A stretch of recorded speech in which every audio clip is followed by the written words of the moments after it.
Young hero Kiran Abbavaram, Shri Gouri Priya జంటగా నటించిన Chennai love story cinema box office వద్ద మంచి విజయాన్ని అందుకుంది.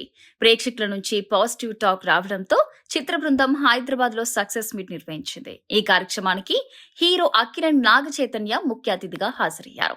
ఈ సందర్భంగా మాట్లాడిన నాగ చైతన్య ముందుగా హీరో కిరణ్ అబ్బవరానికి అభినందనలు తెలిపారు. ఈ విజయాన్ని సెలబ్రేట్ చేయడం తనకు చాలా ఆనందంగా ఉందన్నారు. కోవిడ్ తర్వాత ప్రేమకథ చిత్రాలు తగ్గిపోతున్నాయన్న భావన కలిగిందని, కానీ ఇప్పుడు మళ్లీ లవ్ స్టోరీలకు మంచి ఆదరణ లభిస్తుందని చెప్పారు.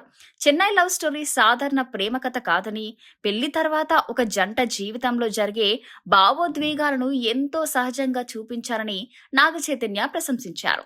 సినిమా కథలో మెచ్యూరిటీ కనిపించిందని, దర్శకుడు సాయి రాజేష్, రచయిత రవి నంబూరి మంచి భావోద్వేగాలతో కథను ప్రేక్షకుల ముందుకి తీసుకొచ్చారని అన్నారు. హీరోయిన్ శ్రీ గౌరి ప్రియ నటనకు కూడా నాగ చైతన్య ప్రత్యేకంగా మెచ్చుకున్నారు. ముఖ్యంగా సినిమాలో ఆమె పోషించిన పాత్ర చాలా సవాల్తో కూడుకున్నదని, అలాంటి పాత్రను అద్భుతంగా చేయడం గొప్ప విషయమన్నారు. ఈ సినిమా ఆమె కెరియర్ కు టర్నింగ్ పాయింట్ అవుతుందని అభిప్రాయపడ్డారు. అలాగే నిర్మాత ఎస్కేఎన్ గురించి మాట్లాడుతూ సినిమాను ప్రేక్షకుల్లోకి తీసుకెళ్లడంలో ఆయనకు ప్రత్యేకమైన నైపుణ్యం ఉందన్నారు. కిరణ్ అబ్బవరం తన కెరియర్లో ఎన్నో కష్టాలు ఎదుర్కొన్నప్పటికీ వాటిని అధిగమించి ఈ రోజు తనకంటూ ఒక ప్రత్యేక గుర్తింపు సంపాదించుకున్నాడని కొనియాడారు.